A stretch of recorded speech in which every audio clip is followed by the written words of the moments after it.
ಕೈ ಹಿಡಿದ ಗಂಡ ಎಂತವನೇ ಆದ್ರೂ ಜೊತೆಗಿದ್ರೆ ಸಾಕು ಅನ್ನೋದು ಕೆಲ ಮಹಿಳೆಯರ ಆಲೋಚನೆ.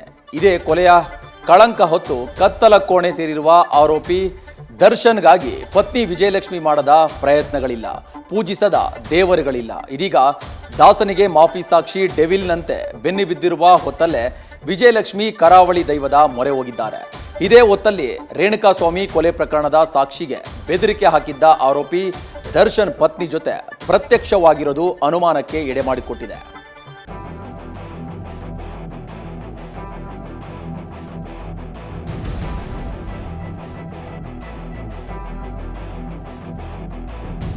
ರೇಣುಕಾಸ್ವಾಮಿ ಕೊಲೆ ಪ್ರಕರಣದ ಆರೋಪ ಹೊತ್ತು ದರ್ಶನ್ ಜೈಲುವಾಸಿಯಾಗಿದ್ದಾರೆ. ಪರಪ್ಪನ ಅಗ್ರಹಾರ ಜೈಲಿನ ಹಕ್ಕಿಯಾಗಿ ಕಾಲ ಕಳೀತಾ ಇದ್ದಾರೆ. ಇದೇ ಹೊತ್ತಲ್ಲಿ ದಾಸನಿಗೆ ಮಾಫಿ ಸಾಕ್ಷಿಯಾಗಿ ಪ್ರದೋಷ್ ಡೆವಿಲ್ ರೀತಿ ಬೆನ್ನು ಬಿದ್ದಿದ್ದಾರೆ. ಹೀಗೆ ಗಾಯದ ಮೇಲೆ ಬರಬೀಳ್ತಾ ಇರುವ ಹೊತ್ತಲ್ಲೇ ಪತಿ ದರ್ಶನ್ಗಾಗಿ ಪತ್ನಿ ವಿಜಯಲಕ್ಷ್ಮಿ ದೇವರ ಪಾದಕ್ಕೆರಗಿದ್ದಾರೆ.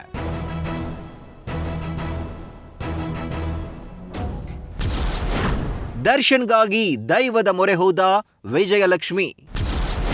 ಮುಂದಾರಬೈಲು ರಕ್ತೇಶ್ವರಿಗೆ ವಿಶೇಷ ಪೂಜೆ, ಹರಕೆ.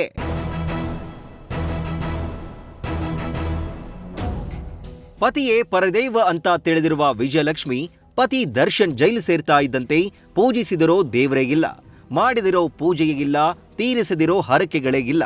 ಇದೀಗ ದಾಸನ ಪಾಲಿಗೆ ಸ್ನೇಹಿತನೇ ಶತ್ರುವಾಗಿರೋ ಹೊತ್ತಲ್ಲಿ ವಿಜಯಲಕ್ಷ್ಮಿ ಕರಾವಳಿ ದೈವಗಳ ಸನ್ನಿಧಿಗೆ ಅಡ್ಡಬಿದ್ದಿದ್ದಾರೆ. ರಕ್ತೇಶ್ವರಿ, ಆದಿಶಕ್ತಿ ಅಥವಾ ದುರ್ಗಾ ಪರಮೇಶ್ವರಿಯ ಉಗ್ರ ರೂಪಿಣಿ, ರಕ್ತ ಬೀಜಾಸುರನ ಸಂಹಾರದ ವೇಳೆ ಉದ್ಭವಿಸಿದ ಶಕ್ತಿ. ಇದೀಗ ಇಂತಹ ಶಕ್ತಿ ಮಾತೆಯ ಕ್ಷೇತ್ರಕ್ಕೆ ವಿಜಯಲಕ್ಷ್ಮಿ ನಿನ್ನೆ ಭೇಟಿ ನೀಡಿದ್ರು. ಮಂಗಳೂರಿನ ಬಂದಾರ ಬೈಲಿನಲ್ಲಿರೋ ರಕ್ತೇಶ್ವರಿಯ ದೇವಸ್ಥಾನಕ್ಕೆ ತೆರಳಿ ವಿಶೇಷ ಪೂಜೆ ಸಲ್ಲಿಸಿದ್ದಾರೆ. ದೈವ ಸನ್ನಿಧಿಯಲ್ಲಿ ಸೇವೆಯನ್ನ ಮಾಡಿಸಿರೋ ವಿಜಯಲಕ್ಷ್ಮಿ ಪತಿಗಾಗಿ ಹರಕೆಯನ್ನು ಕೂಡ ಹೊತ್ತಿದ್ದಾರೆ. ಸಾಕ್ಷಿಗೆ ಬೆದರಿಕೆ ಹಾಕಿದ್ದ ಗೌರವ್ ಶೆಟ್ಟಿ ಪ್ರತ್ಯಕ್ಷ. ರೇಣುಕಾಸ್ವಾಮಿ ಕೊಲೆ ಪ್ರಕರಣದ ಪ್ರಾಸಿಕ್ಯೂಷನ್ ಸಾಕ್ಷಿಗೆ ದರ್ಶನ್ ಅಭಿಮಾನಿ ಸಂಘದ ಗೌರವ್ ಶೆಟ್ಟಿ ಎಂಬಾತ ಬೆದರಿಕೆ ಹಾಕಿದ ಆರೋಪ ಕೇಳಿಬಂದಿತ್ತು. ಪೊಲೀಸರು ಈತನಿಗಾಗಿ ಹುಡುಕಾಟ ಶುರು ಮಾಡಿದ್ರು. ಆದರೆ ನಿನ್ನೆ ವಿಜಯಲಕ್ಷ್ಮಿ ಮಂಗಳೂರಿಗೆ ಭೇಟಿ ಕೊಟ್ಟಾಗ ಅವರ ಜೊತೆ ಆರೋಪಿ ಗೌರವ್ ಶೆಟ್ಟಿ ಪ್ರತ್ಯಕ್ಷನಾಗಿದ್ದಾನೆ. ಮಂಗಳೂರು ಏರ್ಪೋರ್ಟ್ನಲ್ಲಿ ವಿಜಯಲಕ್ಷ್ಮಿಯನ್ನ ಸ್ವಾಗತಿಸಿದ್ದಾನೆ. ಸದ್ಯ ಗೌರವ್ ಶೆಟ್ಟಿ ಲಾಕ್ ಆದ್ರೆ ಪ್ರಕರಣಕ್ಕೆ ಬಿಗ್ ಟ್ವಿಸ್ಟ್ ಸಿಗುವ ಸಾಧ್ಯತೆಯಿದೆ. ರೇಣುಕಾಸ್ವಾಮಿ ಕೊಲೆ ಪ್ರಕರಣಕ್ಕೆ ಸಂಬಂಧಿಸಿದಂತೆ ಪುನೀತ್, ವೇಣು, ಸುಹಾಸ್ನ ಪೊಲೀಸರು ಬಂಧಿಸಿದ್ರು. ಬಂಧಿತ ಪುನೀತ್ ಜೊತೆ ವಾಟ್ಸಾಪ್ ಕರೆ ಮೂಲಕ ಮತ್ತಿಬ್ರು ಸಂಪರ್ಕ ಇರೋ ಮಾಹಿತಿ ಕೂಡ ಸಿಕ್ಕಿತ್ತು. ಆರೋಪಿಗಳಾದ ಗೌರವ್ ಶೆಟ್ಟಿ, ಕಿರಣ್ ರೆಡ್ಡಿ ಜೊತೆ ಪುನೀತ್ ಸಂಪರ್ಕ ಇರೋದು ದೃಢಪಟ್ಟಿತ್ತು. ಇತ್ತ ಪುನೀತ್ ಅರೆಸ್ಟ್ ಆಗ್ತಾ ಇದ್ದಂತೆ ಗೌರವ್ ಶೆಟ್ಟಿ ಮತ್ತು ಕಿರಣ್ ಎಸ್ಕೇಪ್ ಆಗಿದ್ರು. ಹೀಗಾಗಿ ಗೌರವ್ ಮತ್ತು ಕಿರಣ್ಗಾಗಿ ಕಾಮಾಕ್ಷಿಪಾಳ್ಯ ಠಾಣೆಯ ಪೊಲೀಸರು ಸರ್ಚಿಂಗ್ ನಡೆಸ್ತಾ ಇದ್ದಾರೆ.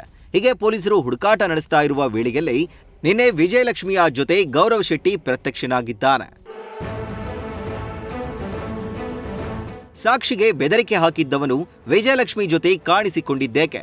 ಮಂಗಳೂರಲ್ಲಿ ಇದ್ರೂ ಪೊಲೀಸರಿಗೆ ಗೌರವ್ ಶೆಟ್ಟಿಯನ್ನ ಪತ್ತೆ ಹಚ್ಚೋಕೆ ಆಗ್ತಾ ಇಲ್ವಾ? ಈ ಎಲ್ಲಾ ಪ್ರಶ್ನೆಗಳಿಗೆ ಗೌರವ್ ಶೆಟ್ಟಿ ಬಂಧನದ ಬಳಿಕವಷ್ಟೇ ಉತ್ತರ ಸಿಗಬೇಕಿದೆ. ಶಿವಕುಮಾರ್ ಜೊತೆ Kiran, news first, Mangaluru. News first ನಿರ್ಭೀತಿಯಿಂದ ನಿಮ್ಮ ಪರವಾಗಿ.